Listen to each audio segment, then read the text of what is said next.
ये और क्या-क्या कारण है जिसकी वजह से ये बीएसई में हमने इस तरीके के मूव्स देखे हैं? Deepali, good afternoon.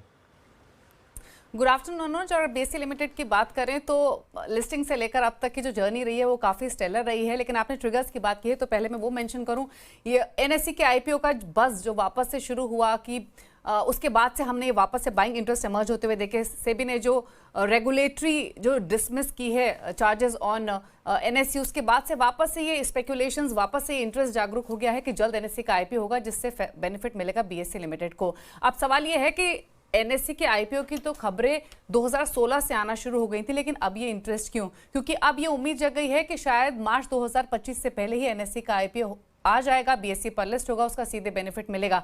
Although NSE के ट्रिगर के साथ साथ और भी बहुत सारे ट्रिगर्स हैं जिसने काम किया है बीएसई के फेवर में। आप देखिए, इनफैक्ट अगर आप पिछले क्वार्टर की ही परफॉर्मेंस देखेंगे तो वो बहुत स्ट्रांग रही है। सीडीएसएल में हाई प्रॉफिटेबिलिटी कंपनी की रही है। इसके अलावा पावर एक्सचेंजेस से revenue, star mutual fund business से जो कंसिस्टेंट ग्रोथ रही है, ये तमाम वो पैरामीटर्स हैं जिसने कंसिस्टेंटली रैली फ्यूल की है बीएसई की। लेकिन एक और इंटरेस्टिंग एस्पेक्ट है, वो ये है कि अगर आप अनलिस्टेड मार्केट में देखेंगे तो एनएसई भी फोकस में बना हुआ है। और इनफैक्ट अब जो ये लेटेस्ट डेवलपमेंट हुई है, आईपीओ का रास्ता साफ हुआ है, उसके बाद से अनलिस्टेड मार्केट में एनएसई का जो प्राइस है वो सीधे 4800 से 5000 रुपए प्रति शेयर से सीधे बढ़कर 6000 से 6500 रुपए हो गया है। तो ये काफी इंटरेस्टिंग मूव रहा है। इसके अलावा अगर बीएसई की जर्नी की बात करें या फिर परफॉर्मेंस की बात करें तो जुलाई में जो लोस लगाए थे स्टॉक ने, तब से लेकर अब तक 80% चल चुका है। वाईटीटी रिटर्न्स भी 80% के आसपास हैं।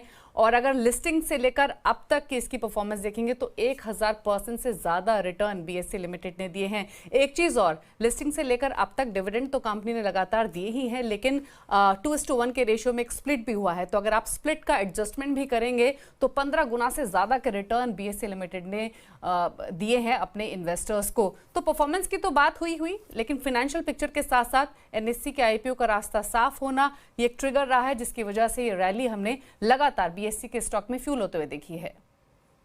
बहुत ही बढ़िया रन इसका रहा है। मुझे याद है 2017 में जब इसका आईपीओ आया था, इशू प्राइस करीब 807 था, इफ आई रिमेंबर करेक्टली।